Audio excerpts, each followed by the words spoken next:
I want to focus on is what is a brand asset, right? What does that mean? And really what I'm referring to there is any of the tools in your toolbox that you're using, right? In terms of the actual things your brand kind of owns, it defines it. So I'm thinking things like collateral. We talked about that yesterday. What is collateral? It's the physical items that support your brand. It's things like business cards, brochures, mailers, leave behinds.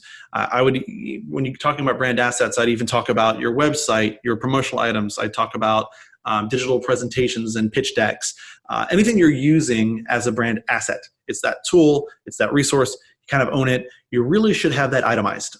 It's oftentimes we're working with somebody and they don't even really know what they have. I mean, they'll say, oh, I have that somewhere, right? Or I have a list of that somewhere, or I'll have to go look in that folder and see what we have. And so it's really good to itemize. We have to do it every so often as well. I think Mackenzie built a list of ours of here's the brand assets Rock Paper Simple has. Here's the ones we're using. Here's the ones we're not. These could probably use updated. These could probably use some work. And so when we're looking at that, I'm going to ask you to pull up that sheet. And here I'll share it again. Pull up that sheet, and we pre-filled a bunch in here. Keep filling it. You may have to print, use different, more pages to write in here. But what I'm asking you to do is list all the brand assets you have. And then what I'm also asking for you is kind of look at that and say, okay, what do I have? What do I have access to? And what have I already created? And say, how is that? Is it consistent with my brand? Is it consistent? When I say brand consistency, I'm not just saying visuals. So does it look right? Is it using the right logo, the right colors, et cetera? But is it consistent with my brand messaging, right? So is the message I'm saying on my website consistent with my business cards, consistent with my letterhead, consistent with what I wrote on the earlier pages of the branding sections, right, of this prep kit? So being brand consistent isn't just visuals, which is what most of us think about when we think, is it match my brand? Does it look right? But does it also read right?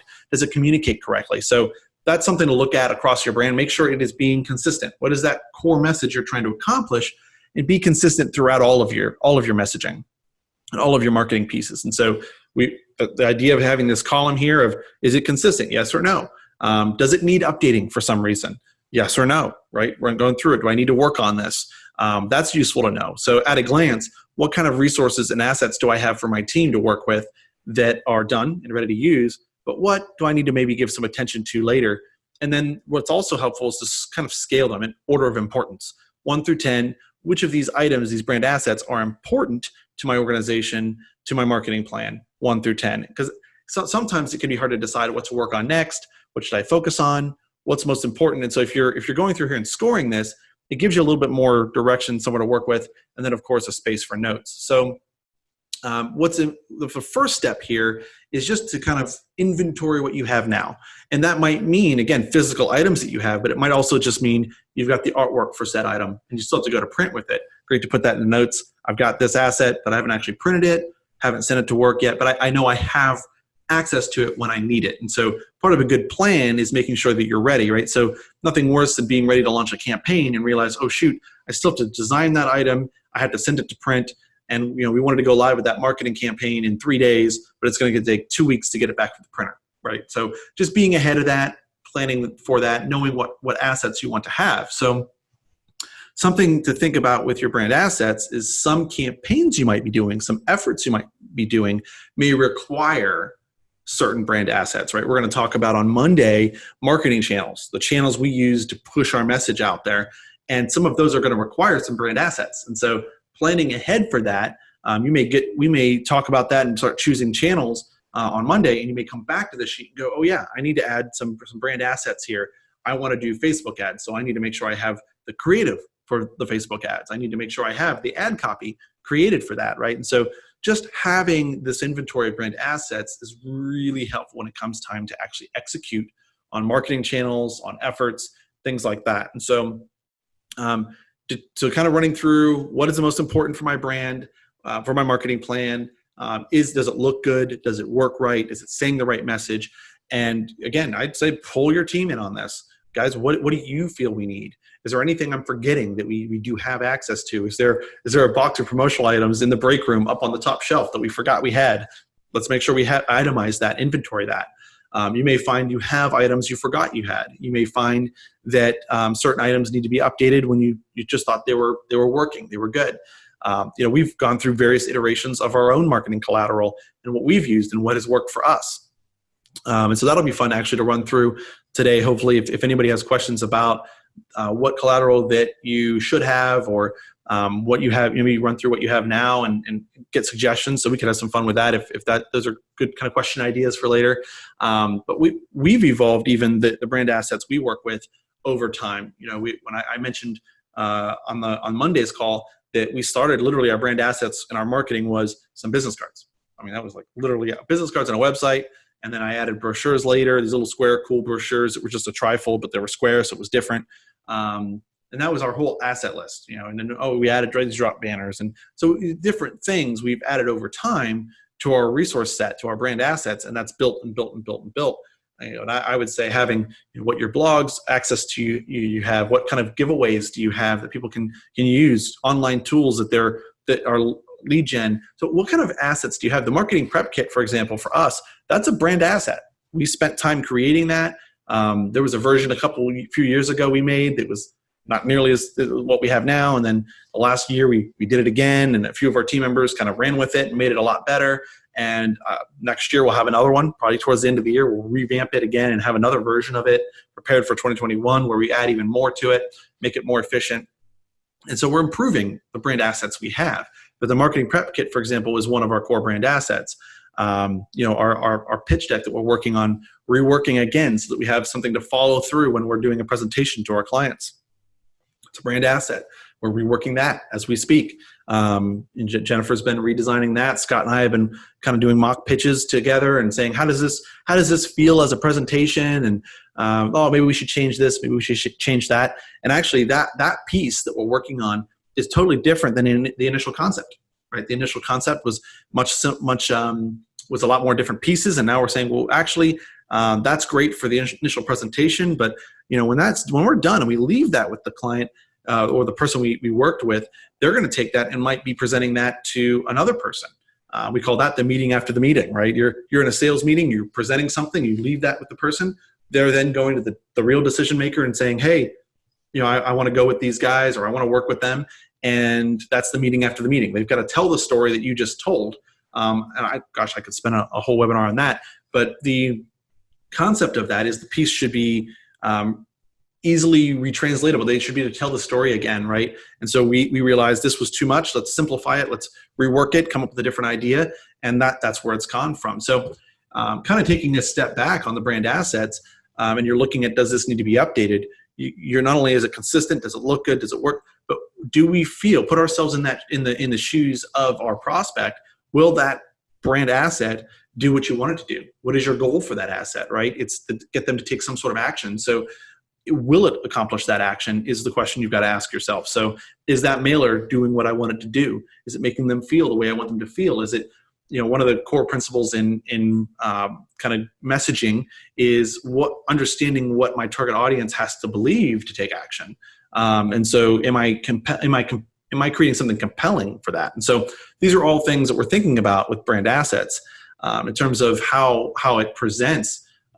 Isn't just, does it match my logo? Does it match my branding? Does it match my messaging? But also, does it accomplish the goals set forth, right? So, when we put together a capabilities booklet a few years back, our goal with that was to show how much RPS did. Because at one point, years back when we first started, I think I shared this, we were just a web design agency. We built marketing websites. That's what we did. And we added branding, and we added marketing, we added video production, all of these things. And so at one point in our company's growth mode, we realized that a lot of people didn't know we did these other things, right? And so we had a goal to change that awareness, to change that messaging, and help. We were known as the web company, this web design agency. And how do we change that narrative and say, hey, we've grown beyond that. We actually have multiple designers now, and we've acquired a video company, a production company, and we've got all these other things that we do. How do we communicate that? And our goal during that period was to communicate that. So we built a multi-page capabilities booklet, and it was a little bit much. It's too much. We don't actually use it anymore. But the goal for that was to leave that in our clients' hands when they came in. And when they left, they didn't even need to necessarily read through all of it, but go, wow, Rock, Paper, Simple does more than they used to. We accomplished our goal with that, right? And so now we've begun to simplify what we're giving because people are starting to understand what we do more. Our website depicts it. People realize, oh, okay, they do more than that. So now we have a different piece for that, right? So your needs on your brand assets are going to be different over the years. As your company grows, as you evolve what you're doing, the needs are going to be different. The goals are going to be different. And so just keeping an eye on your brand assets is important throughout all of what you're doing. I said about earlier, until you get it out of your head, it's not real, right? And the reason I said that is because it's kind of the same thing with vision casting. You can have a really cool idea, but until you convey it and get it out of your head and you get it on paper, it's really hard to enforce it and get people behind it. So when you're defining core branding language and core branding imagery and the way you want your brand to be pushed out there, you've got to come up with some sort of guideline. And so what I recommend is creating a brand document. It can be as fancy or as less fancy as you want it to be. When we do them, we build these really cool brand books. It's actually one in the background over here. That's Rock, Paper, Simple's last version. I kept it. We have a newer version that's a little different. But that's our brand guideline set right there. And we do a lot of those. So we tend to have some fun with it and design this really cool piece that we put in the Addies and all this fun stuff. But you can be as simple as a Word doc where you go in and say, here's who we are as a brand. And actually, obviously, you have the prep kit with a section on it where you work through this stuff. But I'd say if you create a core brand document that says, this is our branding, this is our message, this is our mission, this is what we stand for, this is the core messaging, core values, all that stuff, right? We hit on some of that. And then from there, move into things that you want to say in your messaging. So these are the things we say. We actually have a section in our brand guidelines, things we don't say. Employees is on that list. We don't call our people employees. We call them team members. It's literally in our branding document. It's part of our brand. It's part of our marketing, right? It's part of our culture. Internally, I want our team to feel like a team, not necessarily employees per se. But we don't say that. That's an internal culture thing and an internal branding thing. It's just how we communicate that. Because frankly, we even try to communicate to our clients that we're not like a typical agency. We want to be treated like a partner, like we're your in-house team, right? And so we try to change the wording because it matters on the way that you're perceived. We could have a really cool offering, but unless we communicate in a way that our clients want to receive it, then they're not going to connect with me, right? And so, but if I communicate it a certain way, and so I'm just using us as an example, but you may have a really unique way of doing business, a really cool way, but until you say it in the way that your prospect wants to hear it, they're not going to resonate with it. And so sometimes those internal culture things can be branding things, right? And so you define all this in your core guideline. Again, as fancy or as not fancy as you want it to be, and you're going to get more results out of it. And then what you do is you take that and you distribute it to the team and say, hey, this is what we're following. You can even have them sign it and say, I understand. That's helpful. I had a client we did this for. It was a 2-page front and back that we did, brand guidelines. And he actually required his team to memorize it, which I thought was a little intense. Every piece of it, they had to know when he asked, "What are our brand values?" I like to memorize the brand values, but he was like, "I want you to memorize the brand phrases. I want you to memorize." So their team, there was a team of 14 at that company, I think, and it was like they all had to know. They all had a laminated version of it on their desk, and he's like, "You need to know our brand," and so that's cool too. So I think that answers the question. Excellent. Done. Any other questions on that side of things? While I'm waiting on that, I would say having a set of brand guidelines is really critical to all of this. So that's actually why the Know Thyself section was really important. We talked about the brand assets is really important, but really defining the brand and getting your team on board with that. There's a concept in branding and marketing where you ask the question to the team, who here on your whole organization, right? Who here is in marketing for our company, right? Saying this, I'm as you're saying it to your team. And the right answer is everyone. Everyone on the team is in marketing. Everyone on the team has a sales and marketing responsibility. It may be different. And what I mean by that is how you perform your services, how you deliver your services is part of marketing. It's part of branding. If you are delivering poor service, if you are interacting with clients in a poor customer service environment, that's reflecting poorly on your marketing, because the overall image of the company matters for your marketing, right? Or the organization. Your marketing might be amazing, but if you're actually treating people very, very poorly, then you're going to get bad reviews. People are going to be talking in the community about it. I mean, again, everything comes back to word of mouth. Marketing, I mentioned a couple sessions ago that marketing is, advertising is comes into play once you have failed word of mouth. Once word of mouth reaches its end, then you need to advertise, and that's how it works, because marketing and advertising, if done properly, will generate and propel and enhance word of mouth, right? That's the whole idea. So to get people talking, there's another quote. I want to say it was a CEO of Ford, or where he talked about, it's not enough for you to say it. You need to get them to say it, right? And so that's another principle of marketing. It's not enough for you to say it or your company to say it. You need to get somebody else to say it, meaning your customers, your prospects, your community, your industry. They need to say it about you. That's when it becomes real.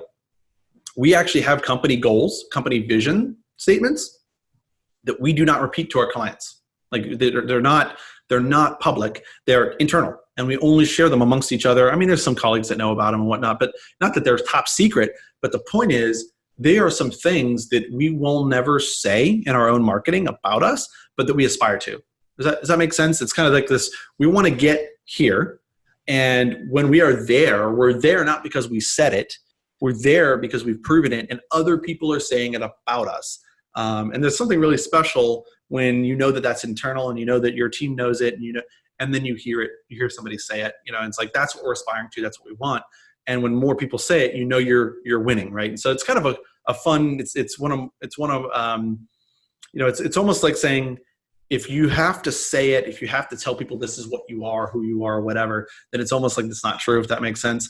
And so getting somebody else to say it, kind of that perpetuation of word of mouth is really important. So I know I ran away with that a lot, but that's part of why having the brand guidelines is so important, because then you're purposely controlling the narrative, and not in a maniacal, evil, supervillain, bad way, but in a way that is purposeful and this is what we want to create. Let's go do it, right? If it kind of comes back to that whole thing. If you don't have a plan, if you don't know where you're going, a goal, you could end up anywhere. Same thing with your messaging. If you're not trying to purposely move towards a goal or move towards a meaning, you could say anything. You can mean anything.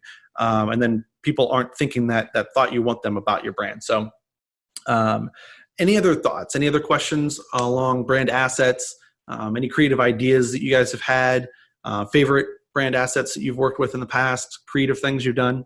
I can share a couple, but want to see if anybody wants to steer us one way or another. Ideas, questions about brand assets, creative collateral they've used.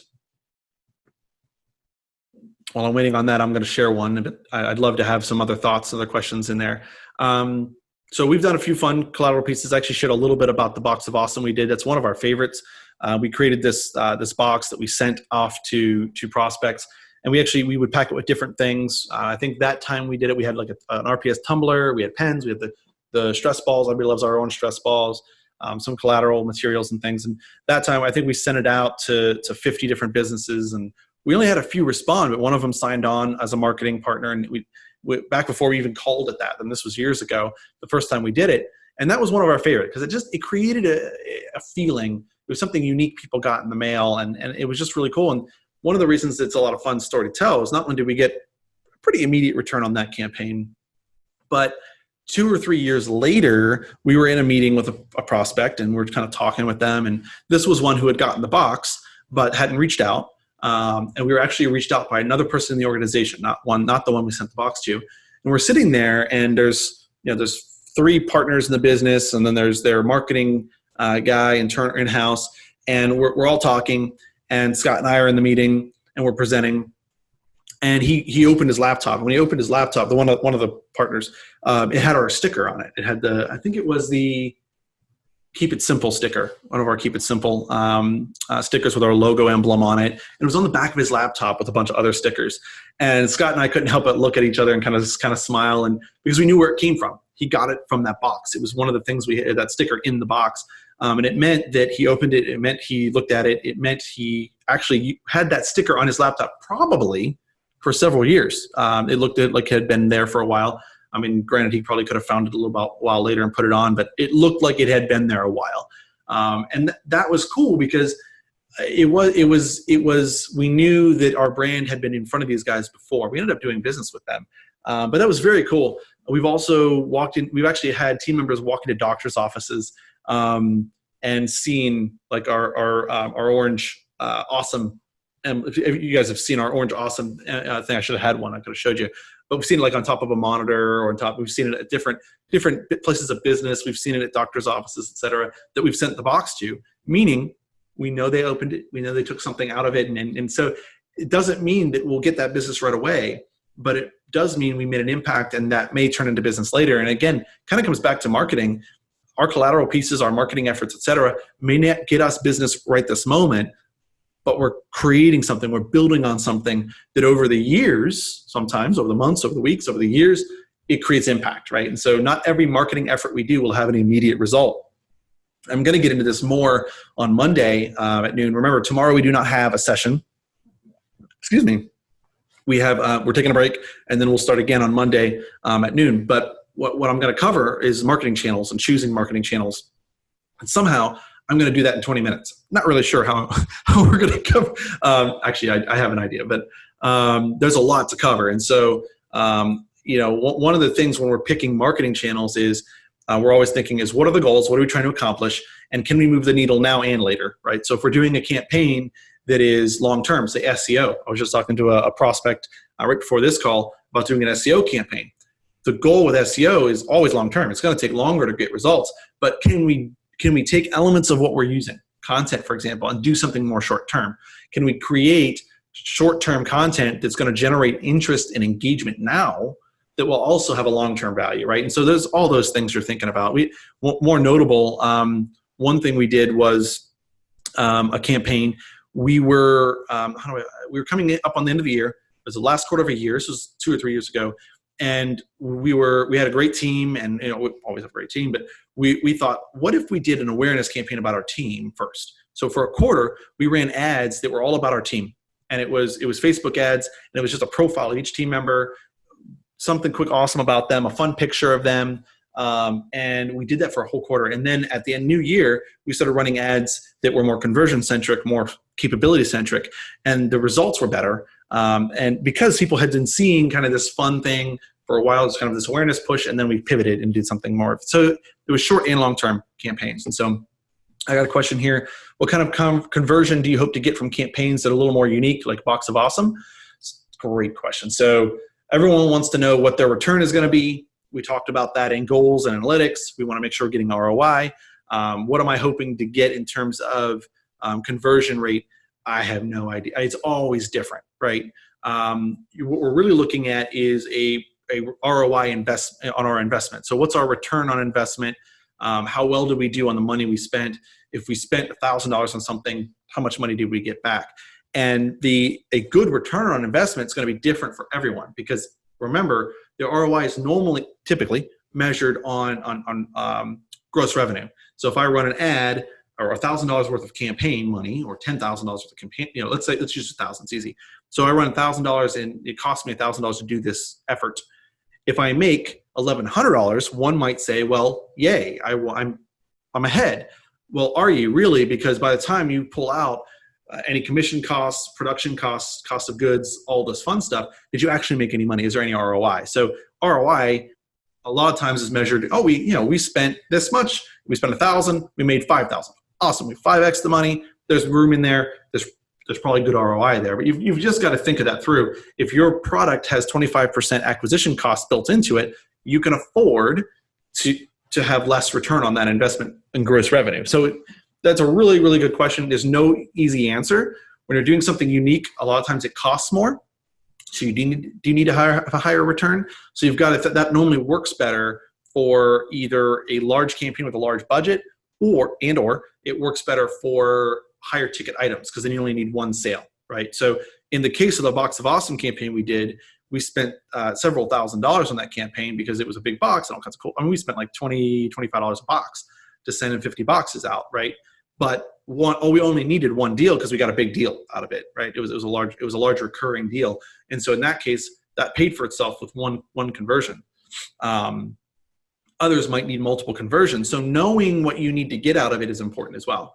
Hopefully that answered the question. How much of the marketing budget should we consider putting towards brand assets like promo or print collateral? Another good one. The answer to this one is, again, varies. So for some budgets, we're going to spend all the budget on it, right? So let's go back to what we talked about in terms of the planning and the goal setting. Some situations we come in and the client is saying, we actually have a really good sales team, a really good sales process. We just need to empower them. Great. Let's throw a lot of budget at assets and collateral. Let's build some really good stuff. So when these guys are going out, they're converting better. And if we can make their conversion rate just a little bit better, it's going to pay for it, right? In that case, spend the majority of it on it. In other cases, you might say, this is just the creative and the assets is just supporting an ad campaign, and it might be a small percentage. It might be 5%, 10% of the budget, 20% of the budget. It's always going to be different because in some cases the creative is the tip of the spear. We're doing a lot of creative. In some cases we're doing less and doing more ad spend. So I know that was a non-answer, kind of, sort of, but the point is every campaign is different. So like on Monday when we're talking about marketing channels, we're going to talk about several different ideas, et cetera. Some of those are going to have a higher creative cost where you're putting more time into the assets, and some of those are going to have more of a spend cost, right? And so if you're doing something like, and again, it depends what you consider brand assets, right? So on the SEO side, I would argue that a lot of the content being created are brand assets. Well, then you're spending a lot on brand assets because you're creating content, you're creating white papers, you're creating blogs, you're creating video content, all this stuff. And then you're have efforts in distributing and syndicating that content. So again, however you define that, but if you're doing an ad campaign, a large Google ad spend or a large social ad spend, then you are maybe spending less percentage on creative. For a good example is actually the marketing prep kit. Let's use that as an example. A lot of labor went into creating it, believe it or not, a lot back and forth, perfecting it, kind of playing with it. And more will go into it towards the end of the year when we do another version of it. But then we ran ads for the marketing prep kit, not just the webinar, but the prep kit. And we ran ads on LinkedIn and Facebook and Instagram. And those ads drive people to download it. And then on top of that, we actually do retargeting ads. So they're seeing other videos, other content about us throughout that. And so all of those are investments, but there are different brand assets along the way. So that's a really cool story because we just got a lead the other day, and who knows, might turn into business, might not. But somebody who downloaded the marketing prep kit because they saw an Instagram ad, they clicked on it, they downloaded the prep kit.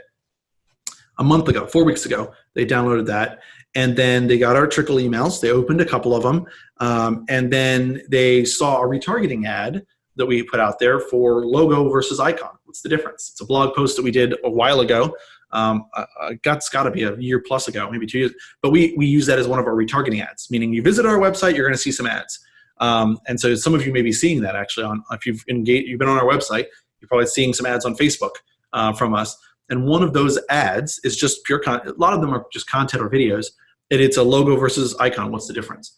And they clicked on that, and then they ended up filling out a form saying they would like to learn more about our branding. So there's a fun kind of example of a customer journey who saw a lot of different brand assets, but we also spent money on marketing channels to get them there. We actually spent money on the original Instagram ad, and then we spent money on the retargeting ad. And so twice we paid for that individual to click on ads and see ads, and that was all part of the journey.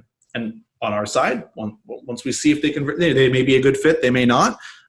They may want what we have, they may not. We may be a good culture fit, we may not. And so we won't know until we meet with them and see if that deal closes. If it does, then we're going to attribute those campaigns to that and say, was it worth it, right? And so that's how that works. So Kathy, you made the comment here, you see our ads on your phone, you play games. Yep, that's on purpose. That's on purpose. So I assume that answered all the questions so far. Any other questions on brand assets? I know I'm coming up on looks like 12:40 or so. So a few more minutes. I'll allow for a couple more questions, and if not, we'll kind of wrap up. But I've kind of hit on all the points that I really wanted to hit on as far as brand assets, why it's important, how we should really think that through. But any other questions? I've got a few more minutes.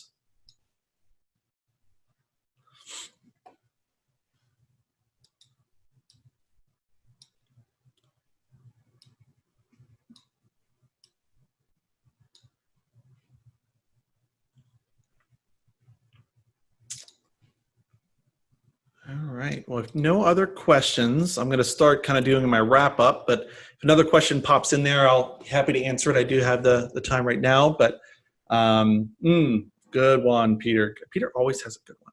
How do you decide what brand assets you should have? Planning, right? So going back to your goals. So we had set some goals earlier on in the process. So what are the organization's goals? So let's just kind of role play this. So let's say we set a goal to get more, we want to get more sales of a certain product, right? So let's say, let's use RPS as an example. So let's say we set a goal to sell more video production. We want to get some more videos. Justin's team could use some more video work. So let's say we decided that's one of our goals. Overarching, we want to generate some more revenue for the company, but we've decided right now we really want to generate some more video, let's just say, right? So now we go back to our assets and say, do we have the assets to sell video? Is there a collateral piece for Scott and myself and Chloe to go and sell that? Is there information on our website, right, about video? Do we have any ads to sell video that we might want to put into Instagram, Facebook, LinkedIn? Those are where we advertise a lot. We might be thinking, to sell video, you need video, right? The best way to sell video is to sell video. So do we have a really good 15-second, 30-second video ad to sell video, right? And because we might be run some ads and stuff. So you want to back up to your goals, right? It's very easy to start with, I should just get a website, or I should do this, or I should do that, or kind of knee jerk on what you want because it's cool. But really back up to your goals and say, I want to accomplish this, right? I want to accomplish increased revenue, but I really want to accomplish increased revenue in this vertical of my business, or this product, right? So that was B2B, but a product, you might have a product that's really profitable. I want to sell more of that, or maybe you have an overstock of it. Then back down. Do I have the brand resources that I want to do it? And then when we talk marketing channels on Monday, do I have the brand assets and the resources to do those channels? So again, I mentioned just a little bit ago, making sure that we had a video done, because what if I choose YouTube ads to run, to do some ads for video production on YouTube? Well, I need that 15-second, that 30-second ad to promote it, right? And so I think that might answer your question, Peter. Did that answer it, or do you have any other thoughts on that?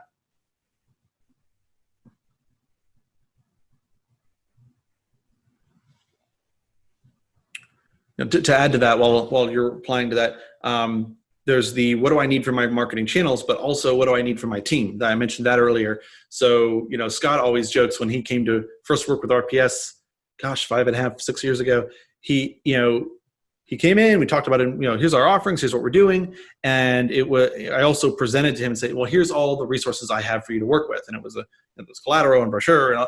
And I've always said to him, if you need anything else, come tell me, come tell the team. And, the reason I bring that up is because he actually brings it up pretty often.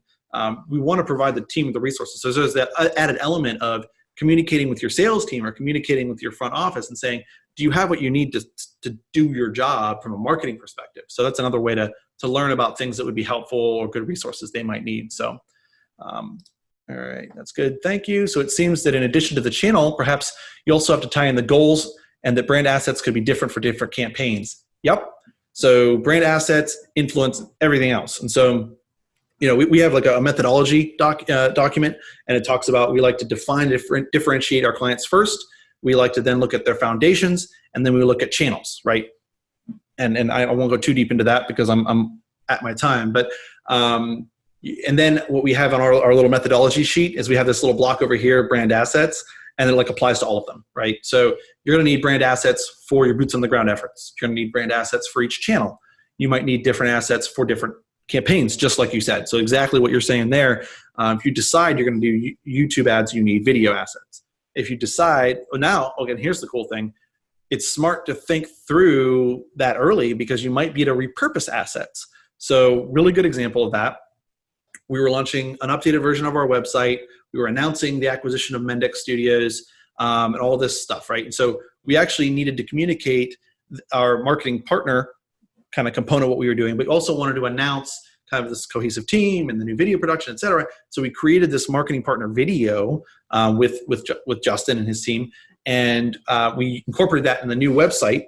If you go to the site, so you play it right there. And then we did this whole campaign with the webinar, and we announced the acquisition. That was a campaign, but we saved that video that we did, and we're cutting that into 10-second, 15-second, 60-second clips, and we're going to repurpose that video as ads, different versions of the ads, right? And so that will be repurposed, be reused. It's way cheaper than going and shooting a whole bunch of new videos. And then we're actually planning on taking that component again, using that in some of Scott's prospecting, where he can pair in video he shoots of himself and then layer that in. So I'm kind of rambling now, but you see that ability to repurpose assets if you're thinking ahead and making sure you're not just recreating and recreating and recreating.